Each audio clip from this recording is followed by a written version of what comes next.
এটা মাসি বলে।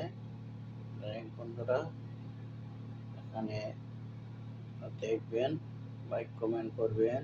আমার এই আইডিতে বন্ধু যারা হয়েছেন সবাইকে আমার আন্তরিক শুভেচ্ছা জানাই। আমি অ্যাক্টিভ আছি, আপনাদের লাইক কমেন্ট দিব, আপনারা লাইক কমেন্ট করবেন। এই তো প্ল্যাটফর্মের নীতিকলা। সাপ্তাহিক উইকলি চ্যালেঞ্জ শুরু হয়ে গেছে। স্টার সেন্টারদের সাথে যুক্ত থাকুন, ভালো থাকুন, সুস্থ থাকুন, এই কামনা।